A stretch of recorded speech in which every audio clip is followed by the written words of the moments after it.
Bienvenue sur Que des solutions, le podcast où deux filles, Claudine et Marilyn, proposent des trucs, des outils, des astuces, des expériences, bref, des solutions pour t'aider à sortir le chaos de tes journées.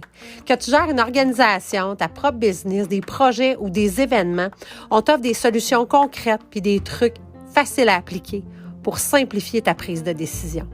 Bonne écoute!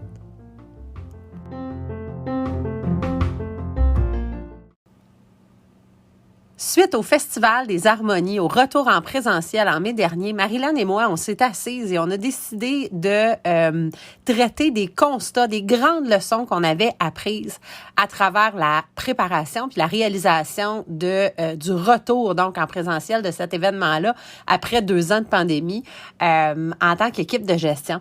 Donc, on est arrivé à 6 constats et on a décidé d'en faire une série. Donc, durant 6 épisodes, on va passer à travers les différentes leçons qu'on a tirées. Donc, la leçon 1, amélioration continue, c'est maintenant. La leçon 2, on a les défauts de nos qualités. La leçon 3, jusqu'où être conciliant. Le constat numéro 4, ce qui est important doit être écrit. Constat numéro 5, il faut créer l'espace pour que les liens se créent. Et finalement, le constat numéro 6, communication. Donc, on t'offre une série que tu attrapes l'épisode 1 ou l'épisode 6. On t'invite vraiment à faire le tour. Tu vas voir qu'on fait des liens entre, mais que ce sont vraiment des épisodes qui se consomment de façon indépendante. Donc, bonne écoute de cette série sur le retour en présentiel du Festival des Harmonies et les leçons qu'on en a tirées. Fait que parmi les constats qu'on a faits en cette édition 2022 du Festival des Harmonies, retour en présentiel, le premier constat qu'on a noté, la première grande leçon qu'on a eue, c'est l'amélioration continue, c'est maintenant. C'est pas demain. C'est pas l'année prochaine, c'est pas dans 6 mois, c'est pas on va laisser la poussière retomber, puis on va évaluer, puis on va peut-être faire des transformations.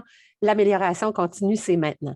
Puis à Marilyn, ça s'est vraiment dégagé, même pas pendant, tu sais, au début du festival, c'était même en amont, avant. Je me rappelle, entre autres, on était dans la préparation, puis l'équipe au quartier général, vous aviez déjà parti un post-mortem, une liste de notes de tout ce qui soit était déjà transformé, de tout ce qui était amélioré ou encore de tout ce que vous voyez que c'était comme OK, ça accroche. On n'a pas nécessairement une solution tout de suite, mais on veut se pencher dessus. Fait que ça s'est vraiment passé très rapidement là, dans le quartier général. Hein. Oui, en effet, on était tellement dedans qu'on s'est dit, on ne peut pas juste se le dire comme ça, puis pas prendre de notes, puis s'en souvenir pour l'an prochain. On ne pouvait vraiment pas faire ça comme ça. Fait qu'on s'est dit justement, pourquoi pas prendre tout de suite les notes, puis déjà là, embarquer dans, comme on dit, de l'amélioration continue pour justement faire avancer puis évoluer déjà sur le moment même la problématique ou la situation qui avait lieu durant le festival. Là. Puis je repense, entre autres, une des images qui me revient, puis ça a été vraiment ça a été une révélation, c'est des responsables de secteur, puis ça aussi, ça témoigne justement de l'ouverture, à être ouvert aux initiatives, ça fait que justement les gens vont s'approprier leur mandat, puis vont eux-mêmes, donc, élaborer des initiatives. Mais donc, on a des responsables de secteur qui, d'eux-mêmes, se sont rendus compte qu'il y avait une problématique au niveau du silence dans des corridors à l'extérieur d'une salle qui, sachant que l'organisation est ouverte à améliorer, faire des prototypes, essayer des choses, puis s'ajuster sur le moment, ils ont transformé, ils ont donc reculé dans une autre pièce, dans un autre couloir, l'espèce d'antichambre d'attente des spectateurs, qui a fait qu'on avait une zone tampon où là, les gens n'étaient pas sur le bord des portes, ne pouvaient pas faire du bruit, donc qui allaient entrer dans la salle. On reculé la billetterie, transformé les affaires, tassé un peu une affiche, etc.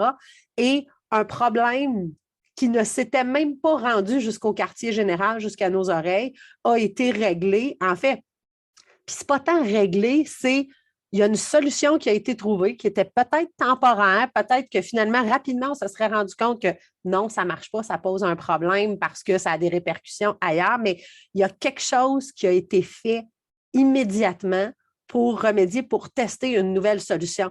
Tu sais, on parle souvent de design thinking, là, puis, tu sais, je le ramène, là, parce qu'on l'oublie, puis on l'oublie nous-mêmes, là, tu sais, les roues, les engrenages du design thinking, les différentes étapes, mais on commence par l'empathie, on commence par se mettre à la place des gens pour qui on fait du design, on définit c'est quoi notre problématique, on fait de l'idéation après ça, donc on génère des idées, après ça, on fait des prototypes, donc on crée justement les possibles solutions, on les teste et après ça, ben nous, on aime ça rajouter l'évaluation parce que la phase d'évaluation est importante parce qu'on est toujours dans un cycle, dans un processus, puis c'est l'évaluation qui nous permet de se ramener à l'empathie.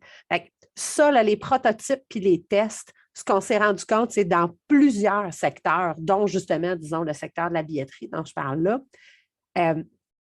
les gens le savent, ces valeurs-là d'essayer, puis que ça n'a pas besoin d'être parfait. Ils savent que ça fait partie de l'organisation et donc, ils savent qu'ils peuvent essayer des choses, qu'ils peuvent demander de l'aide pour pouvoir modifier, améliorer. Puis ça, donc, l'amélioration continue fait vraiment partie des valeurs, mais c'est surtout le maintenant, justement. C'était ça qu'on voulait s'assurer de mettre l'emphase, c'est de dire tant qu'à finir le festival le dimanche, s'asseoir ensemble en défaisant des cocardes, puis en jasant, puis en prenant une bière, puis en se disant, en tout cas, l'année prochaine, ça vaudrait peut-être la peine de reculer l'accès à la salle 2 pour éviter que les spectateurs parlent dans le couloir. Ça, pour nous, ça ne fait pas partie, ça fait déjà plus partie. On l'a amené à la nouvelle vitesse, puis on s'est rendu compte comme un peu malgré nous que ça s'est passé. C'est vraiment ça. C'est comme si le fait de réécrire les règles, c'était au cœur de... Ça faisait partie de l'organisation, c'était au cœur de la démarche, c'était au moment même. Tu vois un problème, on t'invite et on t'incite à apporter une solution puis à la tester. Parce que tu vois justement, au-delà que ce soit des valeurs qu'on véhicule, c'est aussi une manière de réfléchir, puis une manière justement d'agir par la suite. Puis c'est comme si à un moment donné, je veux presque dire que ça devient presque inconscient, à savoir que justement, oui, on véhicule ces valeurs-là, nous, on essaie de travailler comme ça, mais c'est presque rendu après ça que tout ce que tu essaies de mettre en place, tu vas faire le processus que tu as mentionné tout à l'heure, mais tu vas le faire rapidement dans ta tête. Comme tout à l'heure, vite, sont tombés en prototype de quelle solution qu'on peut trouver. Après ça, bon, qu'est-ce qu'on peut mettre en place? Fail fast. On va le savoir tout de suite, ça fonctionne pas. Après ça, on va faire une évaluation rapide. Si le lendemain, on garde ça comme ça. Et donc, justement, c'est comme si après ça, tu restes toujours dans ce processus-là. Donc, ton amélioration continue embarque toujours, heure après heure, minute après minute. Puis ce qui fait que finalement, tu es toujours dans une évolution, là. Totalement. Puis un autre exemple qui me vient, là, c'est au niveau de la signalisation. Rapidement, on s'est rendu compte dans la première journée que dès qu'on sortait de notre quartier général, on se faisait poser, on se retrouvait sur un palier avec des gens qui se cherchaient un peu, qui venaient de descendre des marches, qui avaient une autre série de marches à descendre ou qui pouvaient sortir vers l'extérieur à leur gauche. Puis on les voyait qui étaient un peu confus. Qu'est-ce que je fais? Où je m'en vais? Puis on répondait systématiquement, si on était sur ce palier-là, on répondait à la question, bien, où est la salle 2, où est la salle 1? C'était toujours ça que les gens se posaient. Puis ça a pris un avant-midi pour se dire, OK, attends un petit peu, il manque une affiche. On a de l'affichage en haut, puis après, pour nous, ben, c'est évident. Non, si tu cherches la salle 2, il aurait fallu que tu passes par l'extérieur. Oui, mais si tu es passé par en dedans, on ne peut pas te laisser tomber, on ne peut pas te dire reviens sur tes pas, sors dehors, tu vas voir l'affichage. Fait que cette affiche-là, elle a été créée, on s'est trouvé un chevalet pour l'intérieur, on l'a installé là, salle 1 tout droit, salle 2 à gauche. Puis ça, au niveau de la signalisation, c'est primordial. Puis surtout, dans un contexte de manque de main-d'œuvre, il y a des moments où ça pullulait de bénévoles, puis on était capable d'avoir du monde, justement, à l'information comme ça, puis des gens pour guider à des endroits névralgiques. là, oublie ça. Là. Le vendredi, c'était un archi-low staff. Puis on s'en parlera parce que ça fait partie d'autres constats, là, mais le fait d'être pris avec pas assez de monde, ça te fait revisiter des choses, ça te fait justement améliorer des processus. Puis on s'est rendu compte qu'il y avait des postes qu'on prenait un peu pour acquis, ou en tout cas qu'il y avait des tâches qu'on déléguait à des gens que finalement, une affiche peut faire la job. Et donc, là, ça a été une amélioration justement très rapide, puis qui a permis de servir le client. Fait que, tu sais, quand on parle du processus, justement, au départ, l'empathie, là, donc l'empathie pour la personne qui arrive serrée, qui a réussi à acheter son billet, là, qui le fait valider. On a des jeunes qui travaillent avec un nouveau procédé de billetterie en ligne, etc. Fait qu'il y a des fois des petits délais, tout ça. Donc là, d'arriver serré pour la prestation, puis d'arriver sur un palier, puis de se chercher, puis de ne pas être certain de où ils s'en vont, c'est un stress qu'on ne veut absolument pas leur créer pour rien. Si on est capable de leur donner une information qui dit non, tu es au bon endroit, voici où tu dois continuer à aller, bien ça permet justement de, tu sais, ça a été un processus, donc empathie, définition, idéation, prototype, test, évaluation, on s'est tapé dans les mains, puis personne ne se cherchait, les gens étaient confiants, puis donc là, ils arrivent, puis ils sont plus réceptifs, plus polis avec nos bénévoles, on a une meilleure note d'appréciation générale, tout ça, ça emballe après ça, là, c'est toutes les répercussions. Oui, puis tu vois, moi, j'aimerais ça faire du pouce sur ce que tu viens de dire, dans le fond, c'est que je pense qu'il ne faut jamais s'arrêter à se dire ah ben cette année c'est comme ça, comme par rapport en lien avec la signalisation, pardon, c'est que justement se dire ah ben cette année c'est comme ça, bien on va juste se mettre à répondre aux questions. Non, il faut vraiment prendre action puis se dire ben même si l'affiche n'est pas parfaite, c'est pas sur le beau coroplaste avec les couleurs du festival, ben en attendant qu'est-ce que je peux faire, qu'est-ce que je peux prendre pour justement au moins faire quelque chose de temporaire mais qui va répondre à la solution. Donc, tu sais, on ne demande pas que ça soit parfait.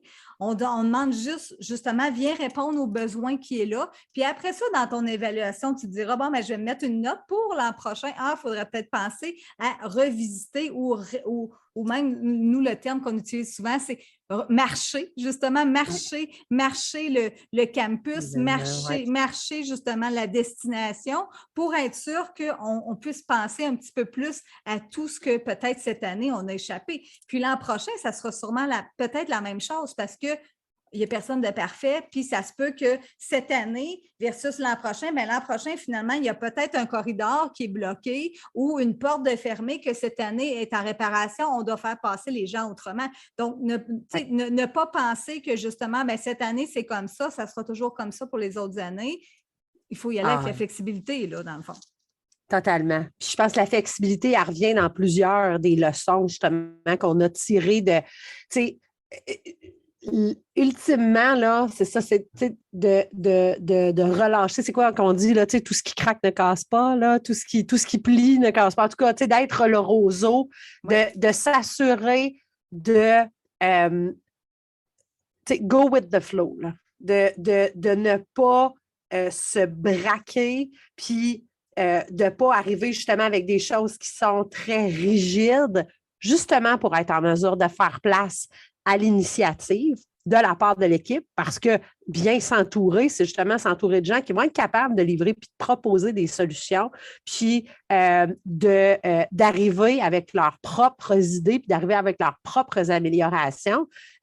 Comme ça ne vient pas juste d'en haut, ça ne vient pas juste de soi quand on est gestionnaire ou de la petite équipe, disons comme nous, du quartier général. Ça, de créer l'espace pour l'initiative, puis aussi d'être capable de l'entendre même de la part de la clientèle, des participants. Fait que, autant à l'interne qu'à l'externe, de ne pas se braquer puis de ne pas prendre ça comme étant négatif. Si quelqu'un dit ben là, c'est vraiment mêlant, là, les indications, disons, que vous nous donnez, c'est pas. C'est certainement pas en disant, ben là, vous avez juste à regarder comme il faut, il y a des plans partout, ben vous avez un plan dans le milieu de votre programme souvenir. C'est comme, non, c'est OK, qu'est-ce que vous cherchez? Vous arrivez de où? Comment je peux faire? Puis peut-être qu'il n'arrivait pas de la bonne place, de la bonne place pour soi, mais Colin, si c'est de là que si cette personne-là s'est rendue à tel stationnement au lieu du premier, ben comment qu'on peut faire pour la rattraper? Comment qu'on peut faire pour lui donner une bonne expérience?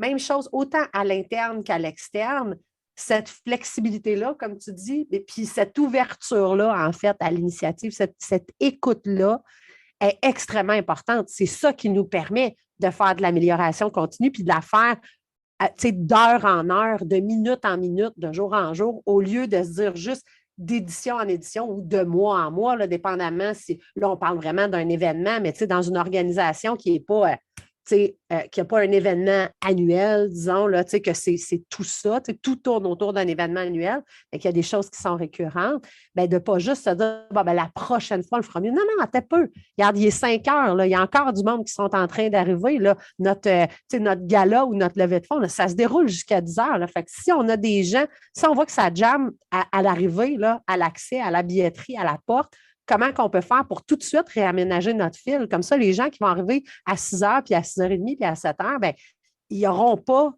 puis en fait, ils ne vivront pas, disons, la problématique qu'on vit là, puis on va déjà avoir testé une solution, fait qu'on ne sera pas juste dans notre tête puis dans de la théorie. Puis, tu vois, j'aimerais ça ajouter sur ce que tu viens de mentionner, c'est que oui, ça se peut aussi que finalement, si je reprends ton exemple de quelqu'un qui dit « je trouve pas, c'est vraiment mêlant et tout ça », bien, ça se peut aussi que votre travail, dans le fond, ça va être juste de défaire la fausse croyance que la personne est en train de se créer sur votre événement. Fait que finalement, ça se peut que ça fait aussi partie de l'amélioration continue d'un service à la clientèle qui est là justement pour justement montrer que, bien, écoutez, ça se peut, on est peut-être certain à 95-98% que tout y est, mais dans le fond, déjà là, juste d'échanger avec ton client, tu vas venir casser sa fausse croyance qui est en train de se bâtir ou de carrément véhiculer autour de lui et qui est fausse, en juste lui réexpliquant le bon chemin ou réexpliquant les bonnes opportunités, la bonne destination. Mais bref, ça aussi, ça fait partie de l'amélioration continue. Totalement.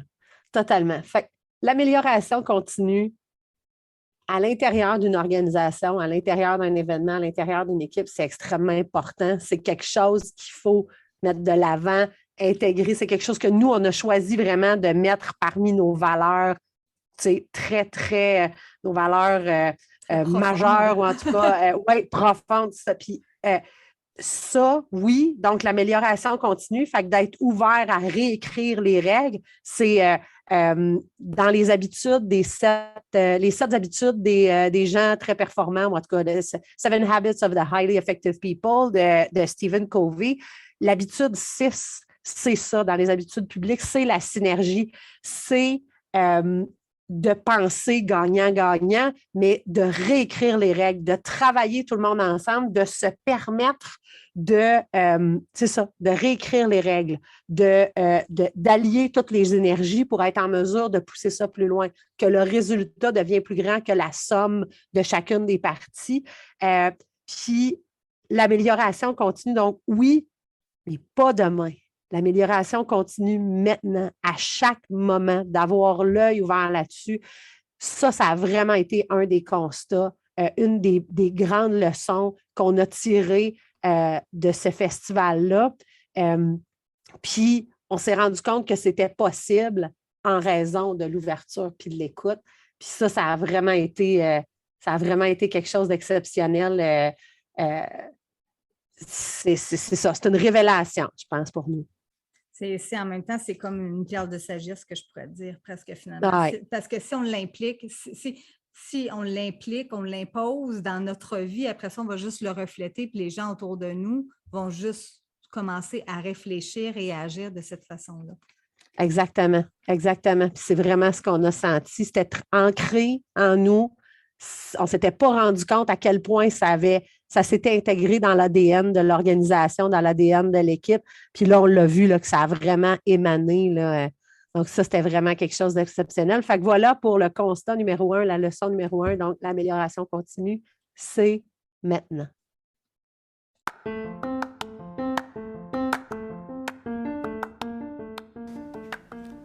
C'était un autre épisode de Que des solutions, le podcast où 2 filles, Claudine et Marilyn, te partagent des astuces, des trucs, des expériences, des outils, bref, des solutions pour sortir le chaos de tes journées. Passe nous voir sur Facebook à Que des solutions, la vraie page, ou encore sur Instagram, LinkedIn, Pinterest. Passe voir notre site web, bien sûr, quedessolutions.com, où il y a un paquet d'outils, mais surtout, assure-toi d'être abonné à notre infolette pour avoir toutes les dernières nouveautés et recevoir en primeur les outils qu'on sort. Et oublie pas, il n'y en a pas de problème, il y a juste des solutions.